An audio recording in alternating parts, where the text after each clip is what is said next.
Olá, queridos irmãos, a paz do Senhor, sejam todos bem-vindos para mais uma lição da nossa incrível Escola Bíblica. E desta vez, na lição de número 6, que tem o título Não Matarás, protegendo e preservando a vida como um fundamento moral e universal. Se você ainda não adquiriu a sua revista, procure adquirir, porque é muito importante você acompanhar também pela revista, tá ok? Então, sem mais delongas, vamos direto ao ponto. O texto áureo: de palavras de falsidade te afastarás, e não matarás o inocente e o justo, porque não justificarei o ímpio. Êxodo 23 e 7. Verdade aplicada faz parte das responsabilidades do discípulo de Cristo, a preservação e proteção da vida e uma constante vigilância ao estado do coração. Objetivos da lição: expor o aspecto espiritual e legal do sexto mandamento. Segundo objetivo, mostrar a interpretação de Jesus ao sexto mandamento. Falar sobre o desrespeito à vida e responsabilidade. Então vamos lá. Aspectos essenciais do sexto mandamento. Este mandamento não se refere ao homicídio involuntário, mas ao homicídio, ao fato de tirar a vida com premeditação, traição motivada por desejos perversos, ambiciosos ou desleais. Vamos ver aqui o que diz Êxodo capítulo 20, versículo de número 13. Não matarás. Pois muito bem, o verbo mais adequado aqui, que está mais próximo do original, seria não assassinarás e não matarás. Porque o não matarás, o matarás fica muito vago. Eu posso matar uma barata, uma abelha, uma lagarta, uma cobra, um boi, uma galinha, enfim. Mas o assassinato, não. O assassinato é referente a uma pessoa, a um semelhante seu. Então, o mais adequado aqui seria falar assassinarás. Na Bíblia King James, ela já usa a palavra, o verbo não assassinarás. Então, nós precisamos entender deste princípio para quê? Para nós aplicarmos a nossa vida. Porque tem muitas pessoas que estão matando outras de sua vida, mas não está assassinando, mas está matando relacionamentos, matando aproximações, matando uma amizade, matando afeto, matando carinho, enfim, mas não está assassinando a pessoa, mas é uma expressão mais específica do ato da pessoa. Agora, o assassinato é uma expressão, um verbo mais ligado, mais direcionado, mais aplicado, mais aplicável ao assassinato de uma pessoa, uma prática. Alguém que foi lá e matou, premeditou, calculou tudo e disse: eu vou matar. Ou por motivo de vingança, ou outro motivo que seja, até mesmo o motivo banal, torpe. Porém, nós devemos ter um grande cuidado com a vida humana e com aquilo que está em nossos corações. Nos próximos tópicos nós vamos ver como Jesus dá uma interpretação desta lei para aplicar à nossa vida. Vamos aqui. Aspecto espiritual do mandamento. 2 aspectos.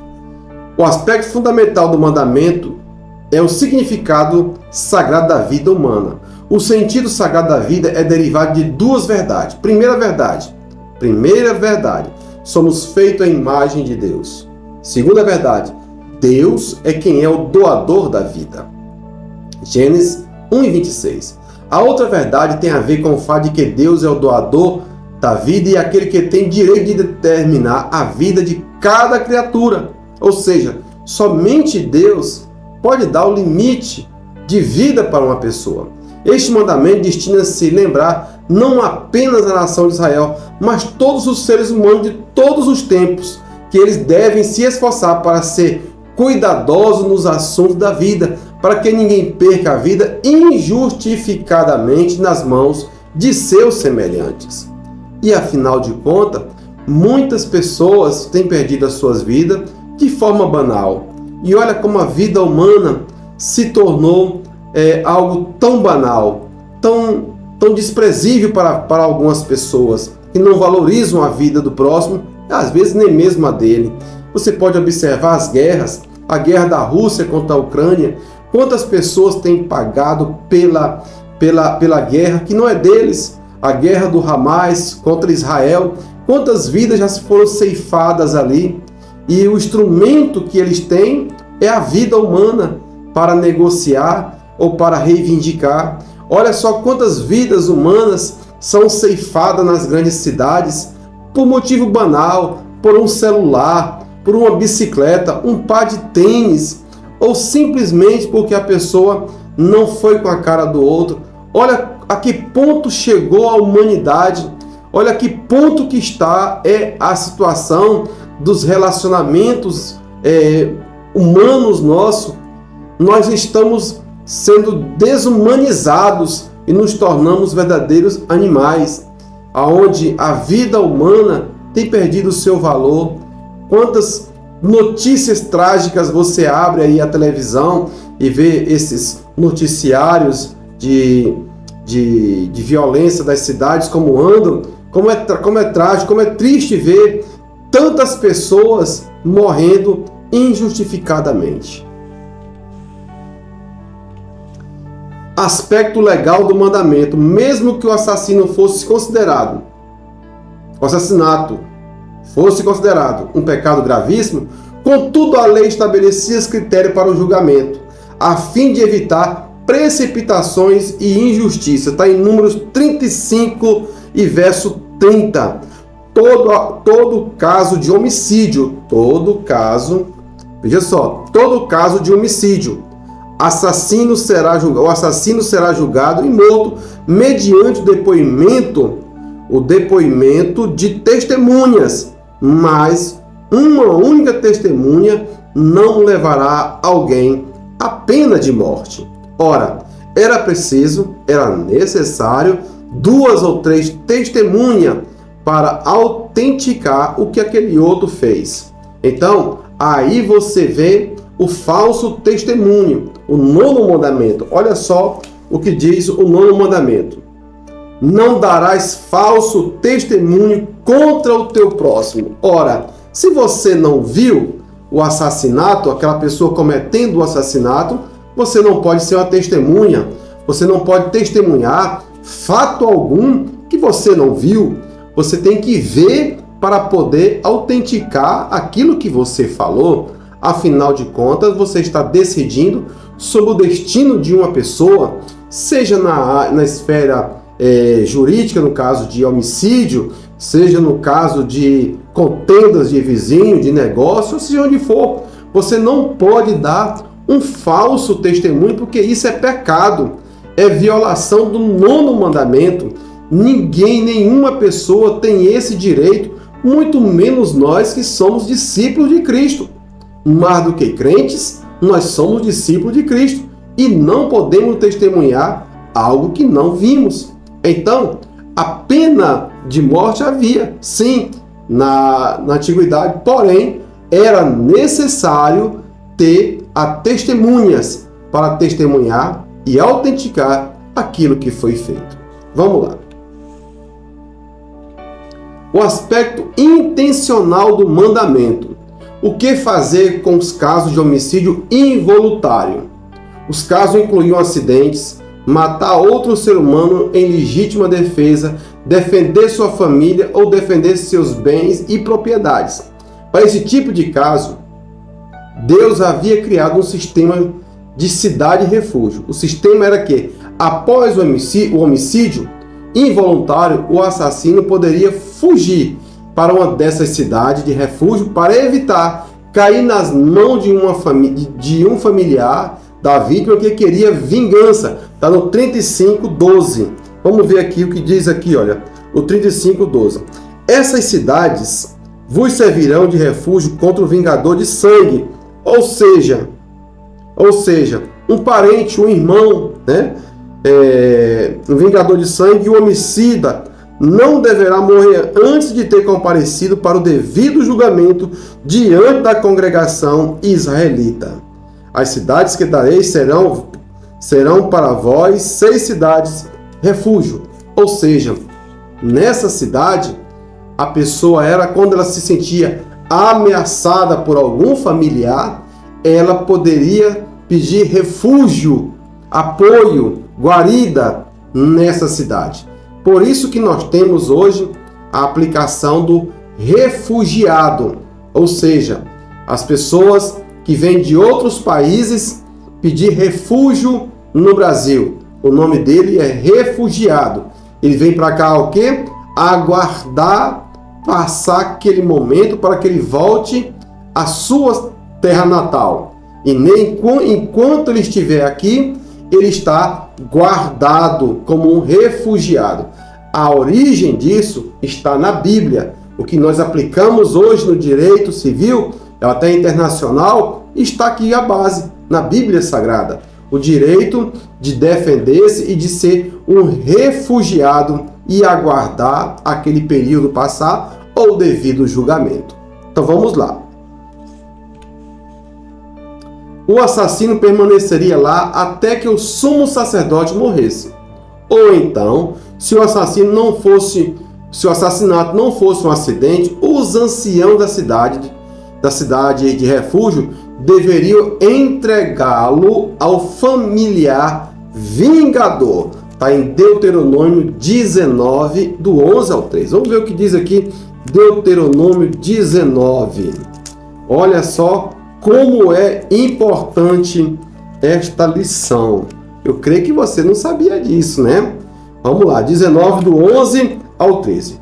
Contudo, se alguém é inimigo do seu próximo, ele armar uma cilada, levantando-se e ferindo de morte, e a seguir se abrigar numa daquelas cidades, qual cidade? Lá de Números, cidade de refúgio. As autoridades da cidade enviarão pessoas, ou seja, anciãos, para buscá-lo na cidade, refúgio, e o entregarão nas mãos do vingador da vítima, para que o homicida seja devidamente executado.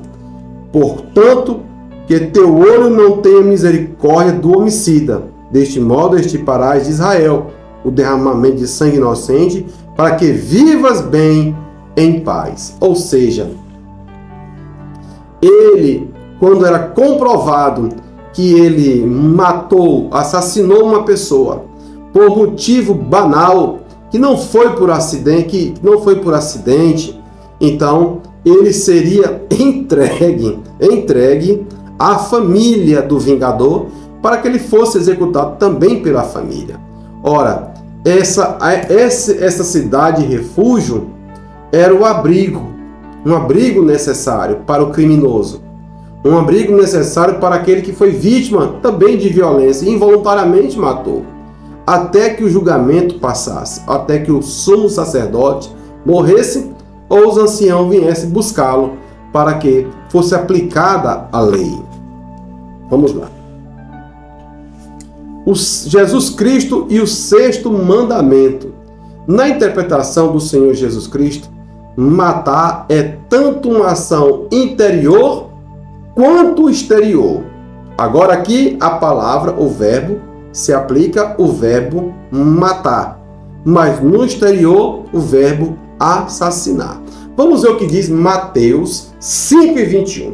Olha como é importante essa leitura aqui de Mateus 5:21. É o Sermão do Monte. Eu sei que você já ouviu falar do Sermão do Monte. A interpretação que Jesus dá para este versículo 21 ao 26. Ouviste o que foi dito aos antigos: não assassinarás, mas quem assassinar estará sujeito ao juízo. Outra vez, Ouviste o que foi dito aos antigos: não matarás, mas quem assassinar estará sujeito ao juízo. Eu, porém, vos digo que qualquer que se irá contra seu irmão estará sujeito ao juízo. Também qualquer que disser a seu irmão, raca, será levado ao tribunal. E qualquer que chamar de idiota estará sujeito ao fogo do inferno. Assim sendo, se trouxeres a tua oferta ao altar e te lembrares que teu irmão tem alguma coisa contra ti, deixa ali, diante do altar, a tua oferta. E primeiro vai reconciliar-te com teu irmão. E depois volta, apresenta a tua oferta. Ou seja, se a lei dizia não matarás e já estava pesada, com Jesus ele cumpre e dá interpretação à lei de que ele não veio abrogar a lei, mas ele veio cumprir a lei, até mais do que cumprir. O que ele fala? Não é só matar. Matar não. Matar está muito pouco.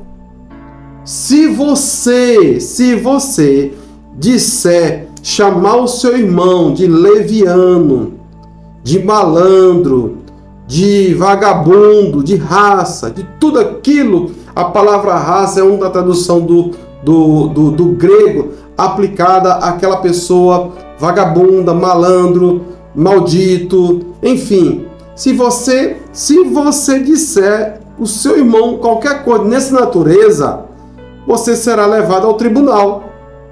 E qualquer que chamar seu irmão de idiota estará sujeito ao fogo do inferno. Então, a situação ficou agora mais difícil. Era difícil? Era. Agora está mais difícil. Por quê?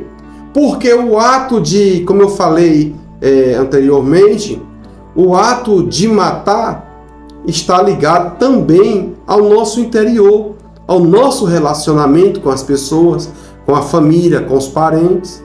Eu sei que você tem conhecimento de pessoas, se não você mesmo, que já matou algumas pessoas dos seus relacionamentos, e às vezes indevidamente, ou tem alguma queixa, algum atrito nos laços parentais, você de alguma forma matou amizade, matou relacionamentos, e não é isso que o cristão verdadeiro deve fazer. Ora, é bem verdade que quando a gente descobre que uma pessoa não quer o nosso bem, uma pessoa trama contra a gente, simplesmente nós só devemos deixar de andar com essa pessoa e sentar em volta da mesa com essa pessoa. Não precisa você desejar mal dela, simplesmente vire as costas e diga: deixa ela nas mãos de Deus. Deus há de dar o devido retribuição que ela merece, mas não dá olho por olho, dente por dente, vingança por vingança. Não é isso que o Senhor requer de nós. Olha como isso é tão sério no nosso relacionamento. Se eu tenho uma ofertinha para entregar na igreja, no altar da casa de Deus, e eu sei que eu tenho uma queixa contra um irmão, contra uma pessoa, eu não devo trazer a minha oferta na casa de Deus enquanto eu não resolver a pendência lá. Eu não sei se te ensinam isso na tua igreja. Eu creio que não. Porque na hora da oferta, traga, filho. Mas o certo é um pastor coerente, um pastor bíblico, um pastor que ensina as suas ovelhas, um pastor que ensina no seu púlpito, que não transforma o seu púlpito num balcão de negócio. Ele diz: irmão, traga a sua oferta. Mas se você tem alguma queixa contra alguém, aqui na igreja, fora da igreja, seja onde for, resolve lá primeiro, depois você traz a oferta. Aí não tem justificativa de dizer que isso aqui é no Velho Testamento, que não sei o que, a velha antiga lei, e nós estamos na graça, e a graça é maravilhosa. A graça é maravilhosíssima. Contudo, Foi o próprio Senhor Jesus que falou: não traga sua oferta na minha casa enquanto você não resolver lá. Aí eu lhe pergunto, o que é mais importante? O seu coração ou a oferta? Aí na sua igreja, valorizam mais a sua oferta ou o seu coração? Como anda a tua igreja em relação a essas coisas? Ora, queridos irmãos, com o nosso coração revoltado, cheio de ódio, de amargura, nós não veremos a Deus. E o objetivo de nossa vida é ver a Deus como Ele é participar do arrebatamento da igreja, é ser crente, é ser diferente do mundo, é ir na contramão do mundo. Vamos lá. Uma ação motivada pela ira. No Sermão da Montanha. Veja o que diz aqui no Sermão da Montanha. O Senhor faz uma interpretação magistral do 6º mandamento e mostra como um coração não regenerado, dominado pela ira pecaminosa, é basicamente um coração com motivações homicidas. Os fariseus ensinavam que o assassinato consistia em tirar a vida de alguém, mas o Senhor disse que o mandamento se estendia não apenas ao ato em si, mas também à atitude por trás dele. Na interpretação dada por Jesus, o criminoso, aos olhos de Deus, não era somente aquele que praticava o assassinato, mas principalmente aquele que abrigava em seu interior a ira contra seu irmão. O mesmo sucedia ao que pensava em adulterar. Esse era tão culpado quanto o que cometia o adultério. Meus irmãos, Jesus não é brincadeira. Ele diz também aqui no sermão que não precisava você, o cidadão, praticar o ato de adultério. Não precisava praticar o ato em si. Bastava olhar para um homem ou para uma mulher e desejar em seu coração que já tinha cometido o pecado, que já estava pecando. Aí tem uns espertos que dizem assim: pastor, pensou, mas não praticou. Praticou, mentalizou, botou na cabeça. A mesma forma é assassinar uma pessoa. Você mentaliza aquilo. Você vê que os crimes, tem níveis de crimes, né? Tem aquele crime que é cometido pela ânsia do coração, no calor da emoção, e depois a raiva passa, a pessoa nem viu. Tem aqueles que são calculadamente feitos e praticados, meticulosamente e praticado. E Jesus está falando o seguinte: você não precisa nem fazer isso. Você não precisa nem elaborar um esboço de como vai fazer o assassinato ou o adultério. Basta você desejar no seu coração. Basta você desejar o mal para alguém. Basta você chamar um irmão seu de idiota. E você já cometeu o pecado. Então vamos lá, vamos andar. Tratando do coração. Nosso Senhor Jesus Cristo mostrou que não são somente o assassinato e a violência que são proibidos por ele, mas até mesmo palavras provocantes e pensamentos irados. Está no Mateus 5:21. Ouviste o que foi dito aos antigos: não matarás, mas quem assassinar estará sujeito. Eu, porém, vos digo: qualquer que se irá contra seu irmão estará sujeito ao juízo. Também qualquer que disser ao seu irmão raca, será levado ao tribunal. E qualquer que chamar seu irmão de idiota estará sujeito ao fogo do inferno. Assim sendo, se trouxeres a tua oferta ao altar e te lembrar que teu irmão tem alguma coisa contra ti, olha aí, para aí. Não somente você tem uma questão com outro, mas você sabe que aquele outro tem uma questão contra você. Você deve procurá-lo. Irmão, vamos sentar. E se você achar que é muito difícil ganhar aquele irmão, leva mais 2 testemunhas. Assim que o apóstolo Paulo diz: e se alcançares misericórdia, acumularão brasas vivas sobre tua cabeça. Porque, irmãos, todas as vezes que nós tomamos a atitude de pedir perdão, nós damos uma bufetada no diabo, nós damos uma bufetada no inimigo de nossas almas e vencemos com o amor de Cristo, sendo servo para nos tornarmos grande. E o verdadeiro cristão, ele é grande quando ele decide ser pequeno. Ele é grande quando ele decide ser servo. Ele é grande quando ele tem um coração misericordioso. Ele é grande quando ele tem um coração regenerado. O que é um coração regenerado? É um coração que foi transformado. Um coração que foi purificado. Um coração que foi lavado pelo sangue de Jesus. É a mesma pessoa com um coração diferente. Veja só, quando você chega do trabalho e você chega cansado, transpirou, suado, aquela roupa suja, e você vai, toma aquele banho saboroso, se lava todo, lava cabelo, tira a barba, você se enxuga e veste uma roupa limpinha que está no seu guarda-roupa, e você dá um alívio, diz: nossa, estava precisando de um banho. Sabe o que é isso? É a regeneração. É a mesma pessoa, mas está limpa, está purificada.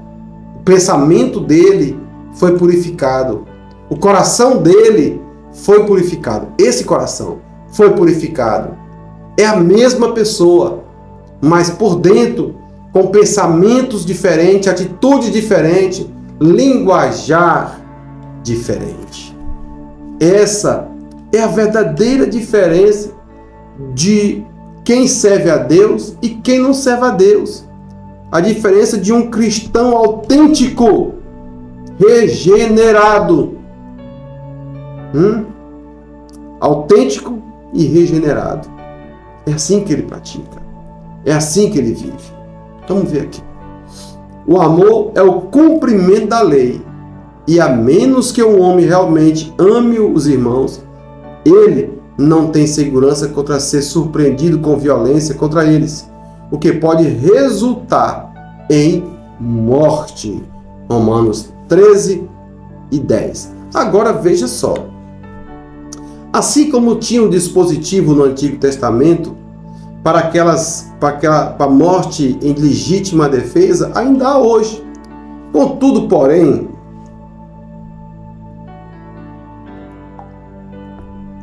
porém, hoje, com as leis brasileiras voltadas muito para a interpretação do juiz, não se tem mais leis ipsis literis, letra por letra, mas hoje se vale muito da interpretação do juiz. A legítima defesa ainda é válida. Quando uma pessoa entra na sua casa e coloca em risco a sua vida e de seus familiares, ainda você pode usar de legítima defesa contra um assaltante que põe em risco sua vida dentro do seu lar e viola o seu lar. Ainda a lei lhe dá garantias. Porém, contudo, entretanto, não reaja, não se baseie pela lei, porque é uma lei que o homem é que interpreta ela e dá a interpretação que ele quiser. Você não pode confiar nela. Em todo caso, se te pedirem a capa, dá também a túnica, e não reage, para não pôr a sua vida e nem a sua liberdade em perigo. Vamos aqui. O respeito ao dom da vida, né? Mas para aí, eu ainda quero comentar sobre isso aqui. Romanos Romanos 2:15. Não, tá certo, vamos lá. O dom da vida. O cuidado em preservar a vida. O sexto mandamento trata especificamente do cuidado em preservar a vida. Não matarás, não assassinarás. Define o cuidado que devemos ter tanto com as nossas vidas quanto com a de nosso semelhante. A vida é sagrada, não no sentido panteísta, mas no sentido de que ela surgiu pela vontade de Deus. Nossa tarefa sempre será cuidar dela, nunca extinguir. Está em Êxodo 21, 12 ao 14. O que diz Êxodo 21, 12 ao 14? Deixa eu ver aqui. Êxodo 21, 12 ao 14. Quem ferir a qualquer outra pessoa e provocar sua morte, também será morto. Entretanto, se não o fez intencionalmente, mas Deus o permitiu, designei este lugar para onde poderá viver como refugiado. Se alguém matar outro por astúcia, tu arrancarás até mesmo do altar, para que sumariamente seja executado. Quem ferir seu pai ou sua mãe, será igualmente morto. Quem raptar alguém e o vender, ou for achado na sua mão, será morto. Quem amaldiçoar seu pai e a sua mãe, também será morto. Olha que a coisa não é brincadeira. Tem muita gente fazendo esse tipo de coisa, tanto no coração como na prática real. Contudo, o julgamento de Deus virá sobre a cabeça dele. Não tem para onde ele correr. Ou cedo ou tarde, o desígnio divino será cumprido na vida dele. Vamos ver aqui. Um código a ser respeitado. Desde os primórdios, mesmo antes da lei ser escrita no Sinai, esse código moral já fazia parte da vida humana. Justamente. Caim sabia que, após ter matado Abel, em Gênesis 4:14, não assassinarás, não matarás, já era um mandamento antigo. O respeito à vida era conhecido na antiguidade pelos mesopotâmios, egípcios e gregos, entre outras civilizações. O Código de Hammurabi, de 1750 a.C., o rei da Babilônia, é um exemplo clássico. Contudo, não se revertia da autoridade divina, mas agora é introduzido de uma forma nova. Essa é a primeira distinção entre os códigos antigos e a revelação do Sinai. A outra é que Deus pôs sua lei no coração, na consciência dos demais povos. Veja bem, essa lei ela já existia também entre as nações. Contudo, não minuciosamente como Deus deu a Moisés.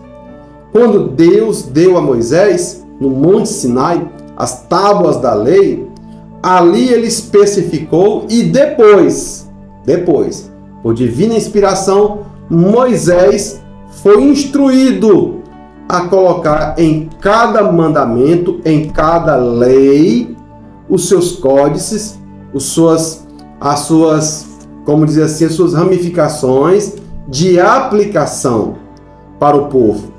Por quê? Esse povo estava saindo do Egito após 430 anos. Eles também conheciam as leis lá, mas a diferença daquelas leis do Egito era que essa lei foi Deus quem deu diretamente para eles. Deus deu diretamente para eles os 10 mandamentos. Aqui, a lei que é dada ao povo de Israel na sua trajetória pelo deserto é uma lei divina dada pelo Criador no Monte Sinai. Então, não há espaço para contestações e nem para alguém dizer que foi plagiada, copiada de outras nações. Não, porque o Código de Hammurabi é completamente diferente da lei mosaica, das 10 mandamentos e das demais leis. Por quê? No decorrer da jornada, as leis não ficaram só nos 10 mandamentos. Tinha as leis civis, tinha as leis religiosas, tinha leis de repatriamento, tinha leis que fazia gestão de todo o povo, tinha leis cerimoniais, enfim, a lei que se refere aqui à Bíblia Sagrada não tem nada a ver com o Código de Hammurabi, que é bem mais antigo, mas é uma lei que Deus deu a Moisés para dar ao seu povo.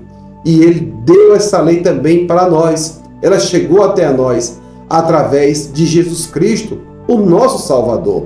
E Jesus Cristo não só se limitou ao 6º mandamento, ao 7º, ao 8º, até o 10º, não. Ele estendeu e ainda dificultou mais a situação a fim de que o homem possa ser transformado pelo seu Santo Espírito através do Espírito Santo, quando pela ocasião da sua reconciliação com Deus e da vinda do Espírito Santo para morar dentro do seu coração. Então, as leis de Hammurabi e as leis de Deus, de Moisés, são semelhantes em alguns pontos, mas não é a mesma coisa. Agora, você me pergunta, olha só aqui, no parágrafo, cadê aqui o parágrafo? O rei da Babilônia é um exemplo clássico, contudo, não se revestia de autoridade divina, ponto. Mas agora é introduzido de uma forma nova. Essa é a primeira distinção entre os códigos antigos e a revelação do Sinai. A outra coisa é que Deus pôs sua lei no coração e na consciência dos demais povos. Vamos ver o que diz aqui Romanos capítulo 1. Romanos capítulo 1, versículo de número 19. Romanos 1 e 19. Sim. Pois o que de Deus se pode conhecer é evidente entre eles, porque o próprio Deus lhes manifestou.